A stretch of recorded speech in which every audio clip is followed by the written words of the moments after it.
Hi friends, तो मैं आज आपके लिए एक नया टॉपिक लेके आ चुका हूँ जिसमें मैं आपको जेएनवी का एंट्रेंस जो हुआ था नाइन्थ क्लास के लिए 2023 में उसका सॉल्यूशन लेके आया हूँ उसका पार्ट वन मैं आपको पहले डिस्कस कर चुका हूँ। पार्ट टू में आज आपको 10 क्वेश्चंस करवाऊंगा और ये ऐसे 10 क्वेश्चंस हैं जो आपके 10 टॉपिक्स को कवर करते हैं मैथमेटिक्स में। आप कोई भी एग्जाम देंगे वहां पर ये 10 टॉपिक्स आपसे पूछे ही जाएंगे। तो आपने इस वीडियो को अंत तक देखना है और बिना स्किप किए, और वीडियो को लास्ट में लाइक और शेयर जरूर करना है। तो स्टार्ट करते हैं वीडियो, ठीक है। तो फर्स्ट क्वेश्चन जैसे आपको स्क्रीन पे दिख रहा होगा, जैसे हमारे पास क्या है, 6+3 into 9 raise to power -1 divided 3 raise to power -1 plus 2 raise to power -2। तो आपको स्क्रीन पे ये क्वेश्चन दिख रहा होगा। अब देखो इस क्वेश्चन को कैसे करना है, क्लियर सी बात है, सिंप्लीफिकेशन का क्वेश्चन है और इसमें बॉड मास लगेगा। अब बॉड मास क्या चीज होती है? बॉड मास आपके पास आपको पता ही है। बॉड मास, बॉड मतलब ब्रैकेट, ऑफ, ओ मतलब ऑफ, डी मतलब डिवाइड, एम मतलब मल्टीप्लीकेशन, ए मतलब एडिशन एंड एस मतलब सब्ट्रैक्शन। तो सबसे पहले आपको ब्रैकेट हटानी होती है, उसके बाद उसमें कहीं ऑफ लगा हुआ है तो ऑफ को उठाना है, उसका डिवाइड को उठाना है, फिर मल्टीप्लीकेशन करना है, ऐड, और लास्ट में आपने सब्ट्रैक्शन करना है। ये हमारे पास एक रूल है सिंप्लीफिकेशन का। तो इसमें देखो हमारे पास क्या है, 6+3, तो हम सबसे पहले क्या करेंगे, इसमें ब्रैकेट हटाएंगे। अगर हमने ब्रैकेट को हटाया, ठीक है, 6+3 तो हमारे पास कितना आ गया, 9 आ गया। 9 into 9 raise to power -1 divide 3 raise to power -1 plus 2 raise to power -1।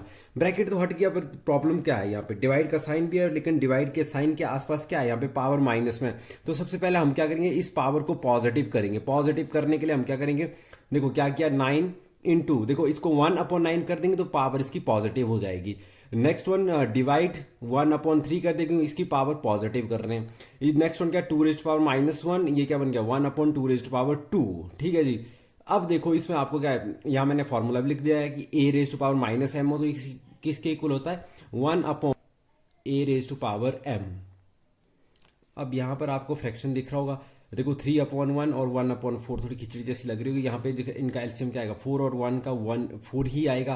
अब 1 को किससे मल्टीप्लाई करेंगे, 4 आए तो 4 से करना पड़ेगा, 3 को भी 4 से किया तो 12 बन गया। सिमिलरली यहाँ पे 4 को किससे मल्टीप्लाई करेंगे, 4 आए 1 से तो ऊपर वाले को भी 1 से किया तो 1 1 जा 1, तो ये कितना आ गया, 13/4। 13/4 हमारा आंसर आ गया। ठीक है, क्वेश्चन क्या है, नेक्स्ट क्वेश्चन बड़ा ही इंपॉर्टेंट है और कंफ्यूजिंग सा है। A pipe can fill a देखो यहाँ पे क्या किया मैंने, 9 इंटू 1/9। अब देखो फ्रैक्शन में क्या होता है, डिवाइड नहीं होता, तो हमें क्या करना पड़ेगा, उसको मल्टीप्लाई में चेंज करना पड़ेगा। मल्टीप्लाई में चेंज करेंगे तो नेक्स्ट वाली फ्रैक्शन जो होती है वो उल्टी हो जाती है, तो 3/1 बन गया, plus 1/4 in 9 hours due to leak in its bottom. The cistern fills up in 10 hours. If the cistern is full, in how much time will it emptied by a leak? तो सिंपल सा question है कि मतलब एक pipe से अगर हम एक टंकी को भरते हैं तो टंकी को भरने के लिए 9 घंटे लगते हैं, लेकिन उसके बॉटम में क्या है, लीक कर रहा है, वो थोड़ा पानी लीक कर रहा है, तो इसके कारण जो है सिस्टम को भरने के लिए हमें 10 घंटे लग रहे। तो वो बोलता है कि अगर सिस्टम आपका फुल आपने भर रखी है तो उसको खाली होने के लिए कितना टाइम लगेगा, हमें ये निकालना है इसमें। ठीक है, पहले क्या करेंगे, फर्स्ट ऑफ ऑल करेंगे, मान लेंगे कि let leak emptied the system in x hours. सबसे पहले हम ये मान लेंगे कि एक्स आवर्स में उसको एम्प्टी कर रहा हो। तो फर्स्ट ऑफ ऑल हम क्या करेंगे कि let the leak emptied the system in x hours. ठीक है, a pipe can fill system in 9 hours, ये हमें गिवन है 9 आवर्स में।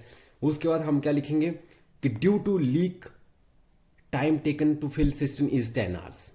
ठीक है, अगर जब पाइप ऐसे नॉर्मली भरने के लिए 9 घंटे लगा रही है, लेकिन लीक के कारण उसको 10 घंटे लग रहे हैं। ठीक है, part of system filled by pipe in 1 hours, तो 1 आवर में कितना फिल करेगी, देखो अगर उसको 9 आवर्स लग रहे हैं भरने के लिए, मतलब तो 9 पार्ट कर दो टंकी के 9 पार्ट्स के हिसाब से, 1 आवर में कितना करेगा, 1/9 पार्ट्स। ठीक है, तो part of system emptied bye leak in 1 hours, leak कितना कर रहा है, तो सेम आंसर आएगा, एक्स आवर्स लगा रहा है उसको पूरी टंकी को खाली करने के लिए, तो 1/x आ जाएगा 1 आवर में। ठीक है, time taken to completely emptied the system, ठीक है, कितना टाइम लगाएगा उसको पूरा खाली करने के लिए। ठीक है, तो 1 आवर के हिसाब से हम क्या करेंगे कि देखो 1/9 तो वो फिल करने के लिए लग रहा है, उसमें से क्या हो रहा है, 1/x उसको एम्प्टी कर दे रहा है, और किसके इक्वल आ रहा है, 1/10 के इक्वल आ रहा है। ठीक है, ये चीज़ आपको समझनी पड़ेगी कि 1/9 - 1/x इज इक्वल टू 1/10 आ रहा है। फिर हमने क्या किया, जो 1/x इसको यहीं रहने दिया और 1/9 को हम दूसरी साइड लेके गए। उसके बाद ये क्या हुआ, इसका एलसीएम लिया, 10 और 9 का 90 आएगा, तो 10 1 ज़ा 10 और 9 1 ज़ा 9 आएगा, और 9 10 ज़ा 90 और 10 1 ज़ा 10 आ जाएगा। इसको एलसीएम लेकर के सॉल्व किया, कैलकुलेट किया, और 1/x इज इक्वल टू 1/90 आ गया, माइनस से माइनस कट गया, और x is equal to 90 hours आ गया। तो आपका ये आंसर रहेगा। ठीक है, इसमें तो आपका जो ऑप्शन डी है वो राइट ऑप्शन है। ठीक है, तो नेक्स्ट क्वेश्चन क्या है कि if 2 raise to power 2x minus 1 is equal to 1/8 raise to power x minus 3 है, then find the value of x। दिक्कत क्या आ रही है, ऊपर से तो x की वैल्यू फाइंड आउट करनी है, और x है कहाँ पर, x है आपका उसमें पावर्स में है। तो जब भी आपको ऐसा क्वेश्चन आएगा तो आपने क्या करना है, इनको ऐसे क्वेश्चन में क्या करना है, उनका बेस क्या करना है, सेम करना। अगर बेस आप इक्वल बना लेते हैं तो उन इस केस में हम क्या कर सकते हैं, पावर्स को इक्वेट कर सकते हैं। ठीक है, अब मैं सॉल्व कर रहा हूँ क्वेश्चन को। जैसे ये क्वेश्चन है हमारे पास, क्वेश्चन हमारे पास ये है। ठीक है, अब देखो इस केस में क्या करना है, 2 raise to power 2x minus 1 is equal to, देखो ये अपॉन में, तो इसको 8 को हम ऊपर लेके जाते हैं, तो क्या हो जाएगा, पावर किस में हो जाएगी, माइनस में हो जाएगी, माइनस एक्स प्लस 3 हो जाएगा, नेगेटिव हो जाएगी। ठीक है, और नेक्स्ट वन क्या होगा, देखो अब 2 को तो हम प्राइम नंबर है, ये तो चेंज नहीं हो सकता है, लेकिन हमारे पास क्या है, यहाँ पर एक इशू है, 8 को हम लिख सकते हैं 2 इंटू 2 कितनी टाइम्स, 3 टाइम्स लिख सकते हैं, पावर क्या रहेगी, माइनस एक्स प्लस 3। ठीक है जी, अब देखो यहाँ पे क्या हो गया, ये 2 raise to power 2x minus 1 is equal to, ये क्या होगा, देखो पावर के ऊपर ब्रैकेट के बाहर पावर है, तो इस केस में क्या हो जाएगा, ये क्या हो जाएगा, -3x और प्लस 9 हो जाएगा। ठीक है, तो हमारे पास फॉर्मूला होता है a raise to power m है, और ब्रैकेट के बाहर पावर n है, तो ये क्या हो जाता है, a raise to power m into n हो जाता है। ये हमारे पास फॉर्मूला है। ठीक है, अब देखो इस केस में क्या हो गया, बेस हो गया सेम, बेस हो गया सेम। जब भी ऐसा केस बन जाएगा, बेस सेम आ जाएगा, तो आपने चुपचाप क्या कर देना, पावर्स को इक्वेट कर देना है। पावर्स इक्वेट कर दी, -3x प्लस 9 कर दी इक्वेट। अब x वाली टर्म एक साइड कर दो, जैसे 2x माइनस का 3x इधर आएगा तो प्लस का 3x हो जाएगा, इधर क्या बचा 9, -1 इधर जाएगा तो +1 हो जाएगा। 2x और 3x कितने हो जाएंगे, 5x, और ये कितना हो जाएगा 10, और x इज इक्वल टू क्या हो जाएगा 10/5 विच इज इक्वल टू 10 5 2 10, तो x का आंसर कितना आ जाएगा 2। तो आपका राइट आंसर ये 2 रहेगा। ठीक है, अगर यहाँ हम क्वेश्चन पेपर में बात करें तो क्वेश्चन पेपर में जो राइट आंसर आ रहा है वो आ रहा है आपके पास option C is the right answer. जो नेक्स्ट क्वेश्चन है वो बहुत ज़्यादा इंपॉर्टेंट है। ऐसे क्वेश्चन, ट्रिकी क्वेश्चन आपसे जरूर पूछे जाते हैं। जैसे यहाँ पर क्या है, देखो 5 raise to power 2p plus 5p plus 5 raise to power 0 is equal to 651। Find the value of p। p की वैल्यू आपने फाइंड आउट करनी कि p की वैल्यू क्या आएगी इसमें। तो देखो बहुत ही ट्रिकी क्वेश्चन है, नॉर्मल बच्चे जब देखेगा एग्जाम में तो टिपिकल लगेगा उसको, लेकिन जब मैं आपको ऐसा ट्रिक बताने वाला हूँ तो आप बड़े आसानी से इसको कर पाएंगे। देखो जो भी चीज़ आपको, जैसे 5 रेज टू पावर p कर देना, यहाँ पे 5 रेज टू पावर p है, इसको t मान लेना है, सपोज कर दिया। अब ये क्या बन जाएगा, देखो t रेज टू पावर 2 बन जाएगा प्लस t। अब देखो 5 raise to power 0 something power 0 is 1। ठीक है, यहाँ मैं लिखा 5 रेज टू पावर 0 1 और a रेज टू पावर 0 1। ठीक है, अगर देखो ये क्या बन जाएगा, क्वाड्रेटिक इक्वेशन बन जाएगी, T square plus T plus 1, ये 651 इधर लेके आओ तो क्या हो जाएगा, माइनस का हो जाएगा, इज इक्वल टू 0। ये क्या बन जाएगा, टी स्क्वायर प्लस टी, और ये क्या बन जाएगा, -650 इज इक्वल टू 0। अब क्वाड्रेटिक इक्वेशन को सॉल्व करने का अलग अलग तरीके हैं, लेकिन सबसे वाला सिंपल तरीका कौन सा, बीच वाले टर्म को स्प्लिट करना होता है। बीच वाले टर्म को अगर आप स्प्लिट कर पाते हैं, लेकिन देखो यार स्प्लिट भी कैसे कर रहे हैं, यहाँ तो चलो कुछ नहीं, तो ये 650 रहा। अब आपने क्या करना है, 650 के प्राइम फैक्टर निकालने, 650 के। ठीक है, देखो 650 को अगर आप करें तो ये क्या हो जाएगा, 2 से डिवाइड किया तो कितना आ जाएगा 325। देखो अब ये तो 3 से जाएगा नहीं नेक्स्ट वन में, क्योंकि 5 3 8 2 10 10 नहीं जाता है, तो 5 से जाएगा ये। अगर हम इसको 5 से करें तो क्या आ जाएगा हमारे पास, 6 5 30 और 5 5 25, फिर 5 से जाएगा, फिर क्या आएगा 13 आ जाएगा, फिर 13 से जाएगा तो 1 आ जाएगा। ठीक है, तो हमारे पास देखो ये क्या बन गया, 2 इंटू 5 इंटू 5 इंटू 13 ये बन गए। लेकिन अब हमें यहाँ पे दो ऐसे नंबर्स बनाने हैं, इनको मल्टीप्लाई करके किन्हीं भी दो टर्म्स को मल्टीप्लाई करना, और ऐसे नंबर बनाने जिनको माइनस करें तो 1 आए और मल्टीप्लाई करें तो 650 आए। तो देखो एक तो अगर मैं यहाँ देखूँ तो क्या बन सकता है, 5 5 25 और 13 2 26, तो एक बन सकता है 26 और एक बन सकता है 25, दो नंबर्स बन सकती हैं। एलसीएम स्प्लिट करने का बड़ा ईजी तरीका है। ठीक है, तो हम क्या करेंगे, T square plus 26x minus 25x अब देखो यहाँ मैंने बड़ी टर्म क्या रखी, 26 रखी और पॉजिटिव रखी, क्योंकि मुझे पॉजिटिव आंसर चाहिए। ठीक है, तो इसलिए पॉजिटिव आपने इसमें ध्यान देना है कि कौन सी आपने पॉजिटिव रखनी है। जब आपको प्लस में आंसर चाहिए होगा तो बड़ी वाली टर्म आपने पॉजिटिव रखनी है। तो 26 में से 25 गए तो सॉरी यहाँ पे टी रखना पड़ेगा, क्योंकि मैं एक्स लिख रहा हूँ, हमें आदत पड़ गई होती है एक्स करने की, तो एक्स ही हो जाता है ये। ठीक है, तो ये टी है यहाँ पे। ठीक है, अब देखो यहाँ पे देखो 4 टर्म बन गई, 4 टर्म में एक कॉमन ले लेंगे हम लोग। जैसे यहाँ पे टी कॉमन आ रहा है तो अंदर क्या बचा, टी प्लस यहाँ पे 26, टी चला गया तो क्या बचा, ओनली 26। अब देखो यहाँ पे माइनस है, यहाँ पे माइनस है, माइनस कॉमन ले लो। अब 25, तो 25 कॉमन ले लो, यहाँ क्या बचेगा 20 प्लस 26, ऑटोमेटिक ये दो टर्म सेम बचती हैं। ठीक है, तो ये क्या बन गया, टी माइनस 25 बन गया, और दूसरा क्या बन गया factor t plus 26 is equal to 0। तो देखो यहां पर अगर हम बात करें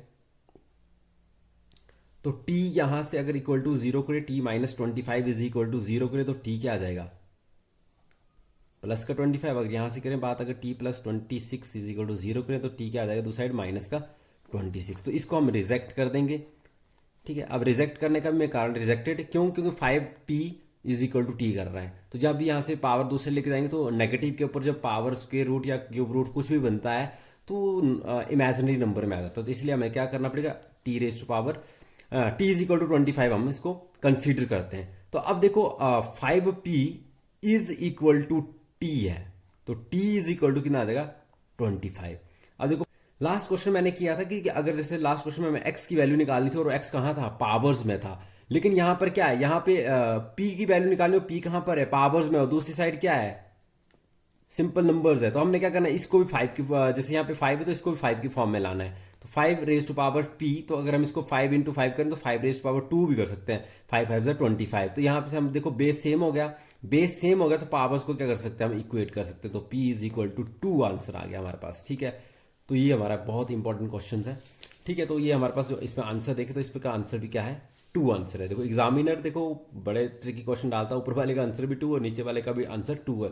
जिस क्वेश्चन बच्चे को क्वेश्चन सही ढंग से आता होगा वही इसको टिक कर पाएगा, नहीं तो क्या होगा, अगर तुक्का मारेगा तो डेफिनेटली ऊपर वाला 2 सोचेगा, नीचे वाला 2 नहीं आ सकता है। नेक्स्ट क्वेश्चन है, what number should 23 minus raise to power minus 3 be multiplied with so that the product become 69 raise to power minus 1। ठीक है, जब भी आपको ऐसा क्वेश्चन आएगा तो आपने क्या, let the number is equal to x कर देना, नंबर क्या कर देना आपने, एक्स कर देना है। अब एक्स कर दिया तो एक्स को आपने किससे मल्टीप्लाई करना है, एक्स को आपने इसमें जो क्वेश्चन बोला कि 23 रेज टू पावर माइनस 3 से उस नंबर को मल्टीप्लाई करोगे और आंसर क्या आ जाए 69 रेज टू पावर माइनस 1, ये बोला है क्वेश्चन में। तो हमने पहले नंबर एक्सपोज कर लिया, उसका उस नंबर को 23 रेज टू पावर माइनस 3 से मल्टीप्लाई कर दे और ये क्या आंसर क्या आएगा 69 रेज टू पावर माइनस 1 के इक्वल। अब देखो यहाँ पे क्या हो रहा है, कुछ भी नहीं है। अगर बात करें तो ये 1/23 की रेज टू पावर क्या हो जाएगा 3 हो जाएगा, इज इक्वल टू 1 अपॉन क्या हो जाएगा ये 69 हो जाएगा। तो x इज इक्वल टू क्या हो जाएगा 23 इंटू 23 इंटू 23, क्रॉस मल्टीप्लाई किया मैंने, पावर 3 की जगह क्या कर दिया 3 बार इसको मल्टीप्लाई कर दिया।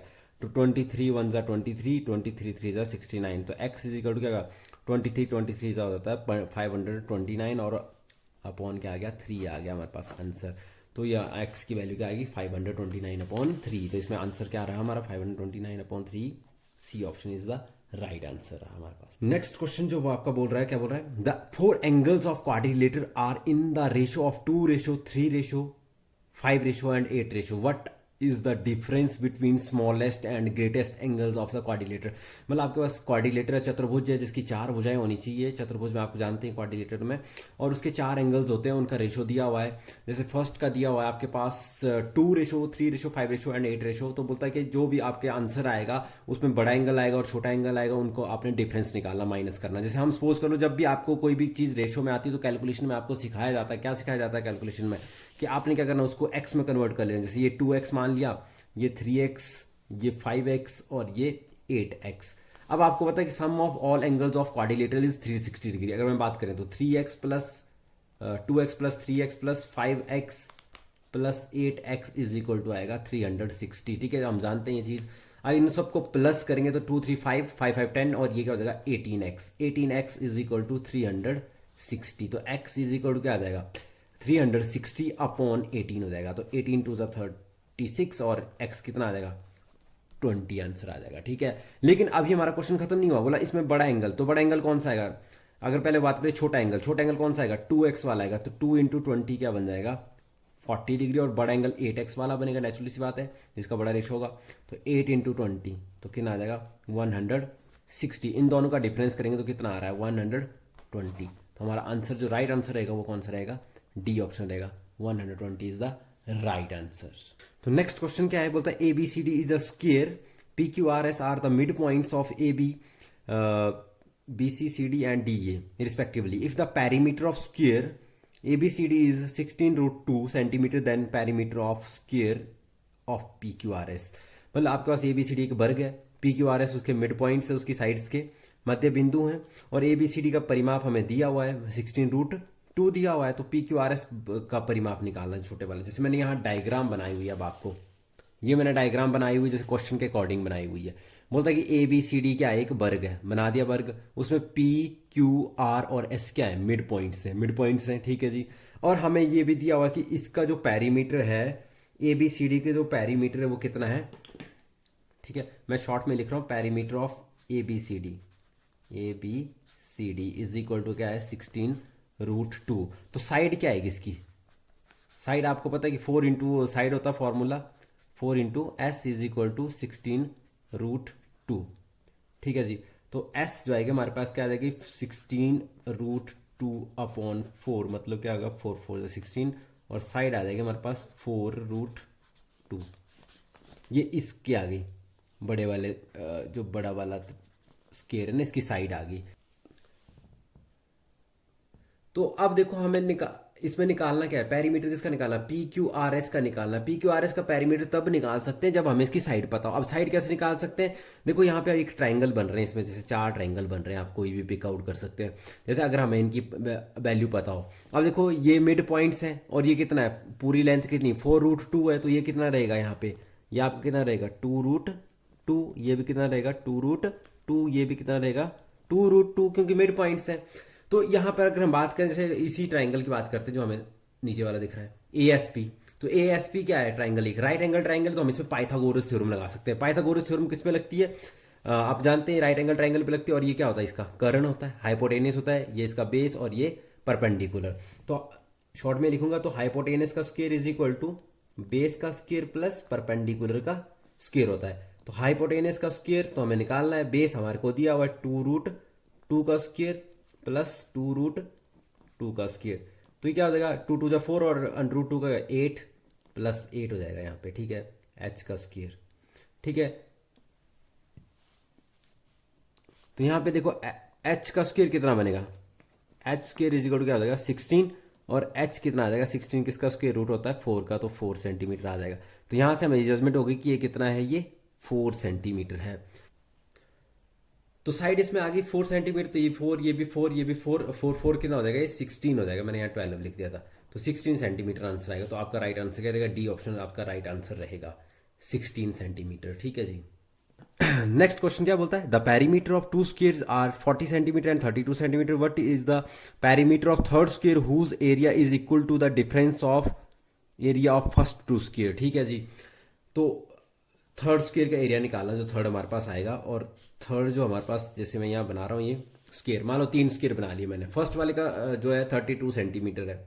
ठीक है, तो इसकी साइड कितना है कि 4 से डिवाइड करें तो कितनी आ जाएगी? 8 सेंटीमीटर। इसकी साइड कितनी आ जाएगी? 8 सेंटीमीटर। इसका एरिया कितना आ जाएगा? एरिया की बात करें तो साइड इंटू साइड होता है, तो 8 8 कितना हो जाएगा? 8 8 64 हो जाएगा सेंटीमीटर स्क्वायर। दूसरा क्या है? देखो पेरीमीटर ये है, तो साइड कितनी आएगी? अगर 4 से डिवाइड करें तो कितना आ जाएगा?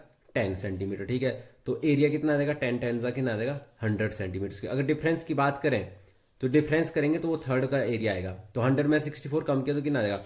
36 सेंटीमीटर स्क्वायर। ठीक है, तो इसकी साइड क्या आएगी? रूट ऑफ 36 आएगा, तो 6 सेंटीमीटर स्क्वायर। अब इसका अगर आपने क्या निकालना है, इसकी साइड 6 सेंटीमीटर आ गई, तो आपने इसका क्या निकालना है? पेरीमीटर। तो 6 6 6 4 6 से क्या आ जाएगा? 24 सेंटीमीटर। ठीक है, तो इस तरह से हम जल्दी क्विकनेस से कर सकते हैं। हमारा आंसर जो रहेगा, ए ऑप्शन जो रहेगा वो राइट आंसर रहेगा। नेक्स्ट क्वेश्चन की बात करें तो a total of 50,000 to be distributed as prize to 200 person. A prize is either of 100 और 500, what is the number of figure prizes of 100। ठीक है, आपके पास 50,000 पूरा का पूरा जो इनाम के रूप में राशि पड़ी हुई है, और आपने उसको जो है दो तरीके से प्राइस देना है, और 200 पर्सनस को प्राइस देना है, और उसमें क्या करना है, आधे पर्सन, कुछ पर्सनस को 100 रुपीज़ देना है और कुछ पर्सनस को 500 रुपीज़ देना है। तो बताना है कि 100 रुपीज़ वाले प्राइस कितने पर्सनस को मिलेंगे। ठीक है, तो इस में जैसे टोटल मनी हमारे पास आ गई 50,000, टोटल प्राइजेस कितने आ गए 200 पर्सन में बांटने। मान लो कि एक्स पर्सन जो है 500 रुपीज़ गेन करते हैं और बाई पर्सन क्या करते हैं, got 100 rupees as a prize. ठीक है, अगर देखो हम बात करें एक्स प्लस वाई, तो टोटल कितने हो जाएंगे 200 हो जाएंगे। अगर हम यहाँ से एक्स की वैल्यू निकाल लें, अगर बाई की वैल्यू निकाल लें तो क्या हो जाएगा 200, या एक्स इधर जाएगा तो माइनस का एक्स हो जाएगा। ठीक है, एक चीज़ हमें यहाँ से निकाल ली। ठीक है, अगर हम देखें तो कॉस्ट ऑफ रुपीज़ 500 प्राइस, 500 रुपये की मतलब कॉस्ट कितना बनेगा, तो जितने पर्सन होंगे उसको 500 से मल्टीप्लाई करने 500x हो जाएगा। ठीक है, कॉस्ट ऑफ रुपीज़ 100 प्राइस। ठीक है, 100 रुपीज़ का वही करेंगे 100 इंटू वाई, क्यों वाई पर्सन क्या कर रहे हैं 100 रुपीज़ प्राइस गेन कर रहे हैं। अब हम यहाँ क्या करेंगे, बाई की जगह क्या वैल्यू पुट करेंगे, बाई की जगह वैल्यू पुट करेंगे हम 200 माइनस एक्स, यहाँ से हमने ये वैल्यू पुट की। ठीक है जी, ये क्या बन जाएगा 20,000 बन जाएगा, 20,000 माइनस 100x। ठीक है जी, अगर देखें इन दोनों कॉस्ट को प्लस करें तो टोटल कितना बनेगा 500x प्लस 20,000 माइनस 100x, तो हमारे पास टोटल कितना बन जाएगा 50,000 रुपीज़ बन जाएगा। ठीक है जी, 50,000 बनेगा। अब देखो 500 में से 100 कम कर दें, अगर 500 से 100 कम कर दो कितना बचेगा 400 प्लस क्या बन जाएगा 20,000 इज इक्वल टू 50,000।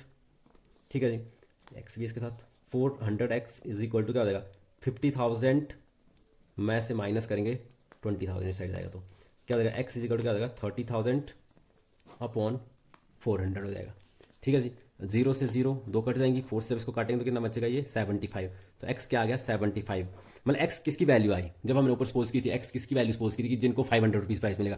अगर 200 में 75 ये हैं तो 200 में से अगर हम 75 कम कर दें तो हमारे पास कितना बचेगा 125, मतलब 125% ऐसे हैं जिनको प्राइस कितना मिलेगा 125% ऐसे हैं जिनको प्राइस का मिलेगा 100 रुपीज़ मिलेगा। तो ये हमारा राइट आंसर है। तो आई होप कि आपको ये वीडियो मेरी अच्छी लगी होगी, और ये ऐसी टॉपिक्स हैं जो मतलब हर एक एग्जाम में पूछ जाते हैं, ये ऐसे टॉपिक हैं जो हर एग्जाम में पूछे जाते हैं, ना कि जस्ट कि आपकी एंट्रांस था 9th क्लास का वहाँ पूछा गया है, लेकिन आप जानते हैं कि 8th क्लास का मैथमेटिक्स जो है, चाहे वो एचपी जेबीटी का कमीशन हो, जेबीटी का टैट हो, या टीजीटी का कमीशन हो, इवन टीजीटी का टैट कमीशन में थोड़ा कम आती क्वांटिटी, लेकिन टीजीटी के टैट में यहाँ से लगभग 70% सिलेबस 8th क्लास का आता है। तो आई होप कि आपको जो मैंने आज की ये क्वेश्चन करवाए आपको समझ आए होंगे, और आपको वीडियो अच्छी लगी होगी, और आप ऐसा वीडियो चाहते हैं तो मेरे चैनल को सब्सक्राइब करना ना भूलें। Thank you.